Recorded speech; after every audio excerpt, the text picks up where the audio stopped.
My great-grandfather owned a cider mill, an apple cider vinegar works on a road right near here that's called Cider Mill Road. It used to be called Case Cider Mill Road, and they dropped that off, so it's now Cider Mill Road, but that's where the name came from. My great-grandfather bought the farm somewhere between 1850 and 1860, and as far as I know, what was farmed here was grain and corn and hay. And if you look at the structure of the buildings and the interiors of the buildings that are on the property, because the barn and we have a building called the Wagon House, they're all very, very old. But if you look at the structure and the way the barn was modified, it tells the tale that it was hay and grain and that sort of thing rather than animals. Now, you said you grew up on a farm near here, though. I did. I did. That was my grandfather's business. He was a hatcheryman, and he owned a piece of property that's only about a half a mile from this piece of property. And he had, how would I explain that? My goodness. He had a hatching capacity of 90,000 chickens at a time. Big walk-in hatchers, if you've ever seen them. They look like great big boxes, but you can open up 2 double doors on the front of them, and they're big enough to walk into. And in the 50s and 60s, he had chickens on the range. That was well before my time, but he had chickens on the range. They were free-ranging chickens. And then in my lifetime, I remember the chickens living in very long shelters, and everything was cage-free.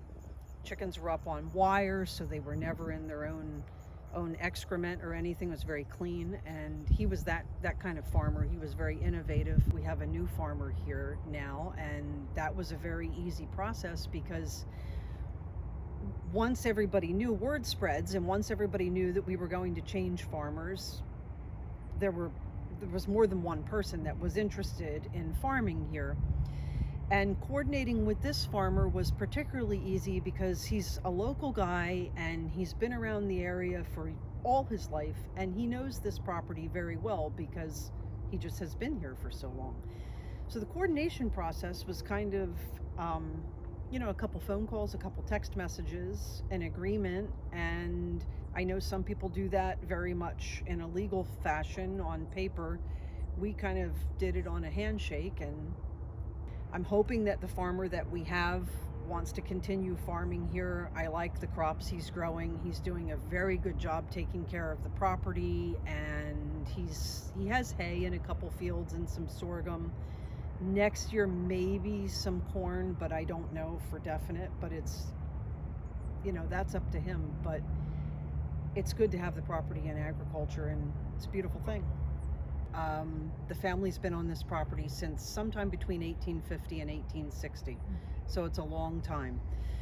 And my mom was born on this property, and she, at a certain point, finally decided that it needed to be preserved. She didn't want any houses on the property. Our family has never sold. We had another farm down the road, and we've never sold any property for housing. The other piece of property ended up in another program. That's kind of a long story. But this property, she didn't want any housing on this property, and so she decided in the summer of 2017 that she was going to ask about preservation. And we were all like, oh, thank you, because we didn't want houses on it either. My sisters and I didn't.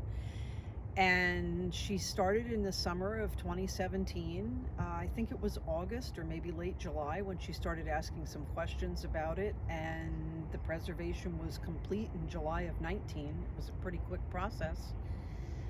And we're all very happy about it because it's a beautiful piece of property, and it looks a lot nicer this way than it would with a number of houses sitting on it.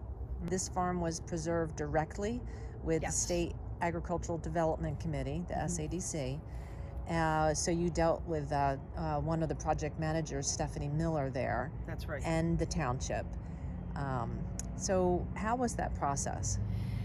The process at first seemed a little daunting because we didn't know what we were doing, but that feeling went away pretty quickly. Stephanie was phenomenal and instrumental in keeping the process moving and making sure that everything went smoothly, answered all of our questions, was always available by phone or email. We also worked with a very good attorney here in Flemington to make sure that we were on the right track, and he kept us on the straight and narrow for sure. Between the attorney and Stephanie, we didn't have any problems at all. And I was actually surprised at how quickly the process went, how easy it was. My oldest sister, Deborah Goff, was also involved, so it was basically Deb and my mother and me. And then after my mother passed in March of 2018, my sister Deb and I kind of took over the process, and again, we were finished in 2019. Of course, when you start the process, you ask questions of other farmers, and they kind of give you advice and well, do this and don't do that. But ultimately it really was.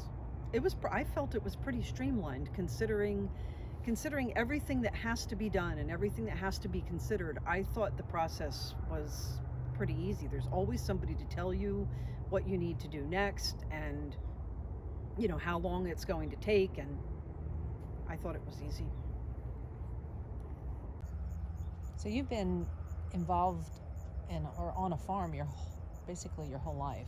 Yes, thank goodness. I wouldn't want to live anywhere else. If you're on a farm, whether you're actively farming the property or not, there's still always something to do. You certainly don't need a gym membership, that's for sure. Save money there. But there's always I don't think there is any better way of life.